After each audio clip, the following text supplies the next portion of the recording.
नमस्कार दोस्तों, स्वागत है आप सभी का हमारे चैनल भक्ति ज्ञान में। दोस्तों आज मैं आपको शीतला माता की कहानी सुना रहा हूँ। एक गांव में ब्राह्मण दंपत्ति रहते थे। दंपत्ति के दो बेटे और दो बहुएं थीं। दोनों बहुओं को लंबे समय के बाद बेटे हुए थे। इतने में शीतला अष्टमी का पर्व आया। घर में पर्व के अनुसार ठंडा भोजन तैयार किया गया। दोनों बहुओं के मन में विचार आया कि यदि हम ठंडा भोजन लेंगे तो बीमार हो जाएंगे। बेटे भी अभी छोटे हैं। इस कुविचार के कारण दोनों बहुओं ने तो पशुओं के दाने तैयार करने के बर्तन में गुपचुप दो बाटी तैयार कर ली। सास बहू शीतला की पूजा करके आईं। शीतला माता की कथा सुनी। बाद में सास तो शीतला माता के भजन करने के लिए बैठ गई। दोनों बहुएं बच्चे रोने का बहाना बनाकर घर आईं।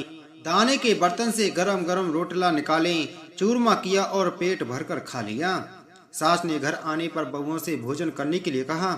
बहुएं ठंडा भोजन करने का दिखावा करके घर के काम में लग गईं। सास ने कहा, बच्चे कब से सोए हुए हैं, उन्हें जगाकर भोजन करा लो। बहुएं जैसे ही अपने अपने बेटों को जगाने गईं तो उन्होंने उन्हें मृत प्राय पाया। ऐसा बहुओं की करतूतों के फल स्वरूप शीतला माता के प्रकोप से हुआ था। बहुएं बेबस हो गईं। सास ने घटना जानी तो बहुओं से झगड़ने लगी। सास बोली कि तुम दोनों ने अपने बेटों की बदौलत शीतला माता की अवहेलना की है, इसलिए घर से निकल जाओ और बेटों को जिंदा स्वस्थ लेकर ही घर में पैर रखना।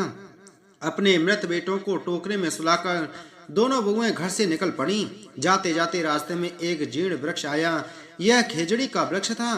इसके नीचे ओरी शीतला दोनों बहनें बैठी थीं। दोनों के बालों में जूं थीं। बहुओं ने थकान का अनुभव भी किया था। दोनों बहुएं ओरी और शीतला के पास आकर बैठ गईं। उन दोनों ने शीतला ओरी के बालों से खूब सारी जूं निकाली। जुओं का नाश होने से ओरी और शीतला ने अपने मस्तक में शीतलता का अनुभव किया। कहा, तुम दोनों ने हमारे मस्तक को शीतल ठंडा किया है, वैसे ही तुम्हें पेट की शांति मिले। दोनों बहुएं एक साथ बोली कि पेट का दिया हुआ ही लेकर हम मारी मारी भटकती हैं, परंतु शीतला माता के दर्शन हुए नहीं हैं। शीतला माता ने कहा कि तुम दोनों पापनी हो, दुष्ट हो, दुराचारिणी हो।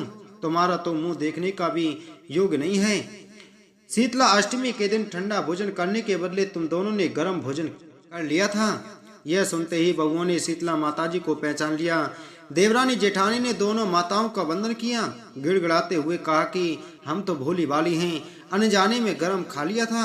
आपके प्रभाव को हम नहीं जानती थीं। आप हम दोनों को क्षमा करें, उन्हें ऐसा दुष्ट कृत हम कभी नहीं करेंगी। उनके पश्चाताप भरे वचनों को सुनकर दोनों माताएं प्रसन्न हुई। शीतला माता ने मृतक बालकों को जीवित कर दिया। बहुएं तब बच्चों को साथ लेकर आनंद से पुनः गांव लौट आईं।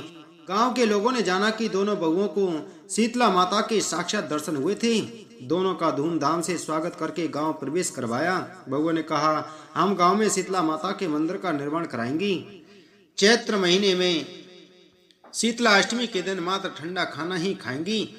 शीतला माता ने बहुओं पर जैसी अपनी दृष्टि की वैसी कृपा सब पर करें। शीतला माता माँ सदा हमें शांति, शीतलता तथा आरोग्य दे। बोलो शीतला माता की जय।